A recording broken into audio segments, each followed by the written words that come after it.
Hi guys. I know it's been a long time since I've done a video. I feel like it's been a long time since we've had a normal school schedule, so hopefully we'll get back into this.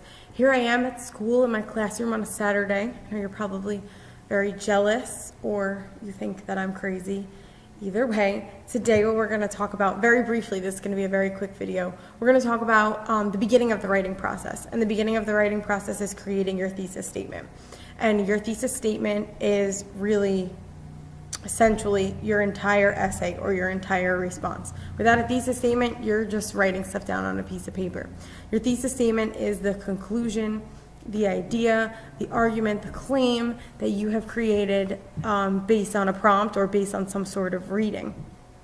What you need to understand first and foremost about a thesis is that it needs to be very specific. And in a lot of your Holden Caulfield essays, that was the problem the first time, and for some of you, the second time you wrote the essay. A bad thesis statement or an ineffective thesis statement would be Holden Caulfield is an average teenager going through normal teenage stuff. That's not specific. It tells us nothing about what he is specifically going through, what he might most definitely be facing, what is actually going on with him. A good thesis statement might be, because of the loss of his brother, Holden Caulfield is facing multiple symptoms of bipolar disorder or post-traumatic stress disorder, either one. That's a pretty good thesis statement that I just came up with off the top of my head. Thank you very much. But even that's not a completely 100% perfect one because it needs to be fleshed out even more. It needs to be very specific. Your thesis statement is what's going to set the tone for the rest of your paper. If you do not have a strong thesis statement, the rest of your paper is just a bunch of ideas put together. Now, the thing about a thesis statement is that the way that you write it or what you're writing can be different depending on what your assignment is. There are different types of essays or responses or writing when it comes to school. You could have an analytical paper, you could have an expository paper, an argumentative paper. With the park, like we talked about this week, you could have your prose constructed response, which is just a short response, almost like what open-ended used to be. But no matter what you're writing, whether it's a big essay, a short one, a short response, an open-ended response to one of our tests in class, there needs to be a thesis statement. There needs to be a focus, a center. Once you have your thesis statement, the rest of your paper is your evidence. It's your defense. It's your explanation. And we've talked at length about how your defense and your evidence needs to come from somewhere. It needs to be text-based. But we'll get into that as we talk about the rest of the writing process. Again, the thesis. It should be specific and it should be geared toward whatever the genre of your writing assignment is. It should also be always in the very first paragraph of your essay. The very first paragraph of an essay or a response is an introduction as well as a thesis statement.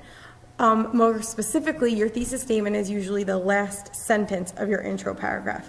With your Holden Caulfield essays, for some of you I found you had a great introduction about the novel and what's going on with Holden.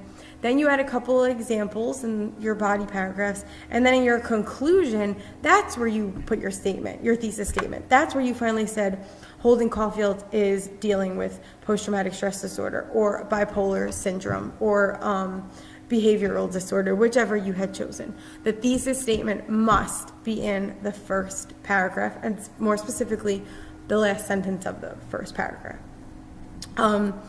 Your thesis statement might change, especially with assignments that you're given many days to complete. So if I give you an essay that we work on for days in class and then you go and complete it at home, you may find that as you're writing your paper, you've sort of found another answer, or you've realized your ideas have changed, or maybe you have stronger evidence for a different idea. So sometimes your thesis statement can change, and that's fine. There's no problem with that. So I know that was a lot of information all at once, and that's okay.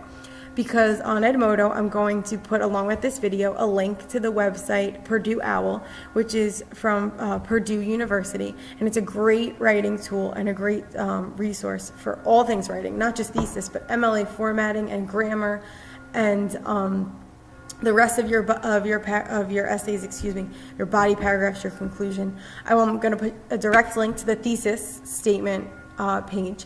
And anything that you missed in your notes that I said in the video, you can get straight from there. I want you to pay attention to the examples, and I want you to notice that a lot of them are not very long. They're a sentence, some are more than that. But I want you to pay attention to how strong they are. And on Monday, we'll talk more about this. What I'm looking to see on Monday is that you have notes, again, either from my video or from the website or from a combination of both, all right? I know this is very simple homework, but like I've been saying, get ready for marking period 3. We're going to really dive into it starting on Monday. Enjoy your weekend, and I'll see you Monday.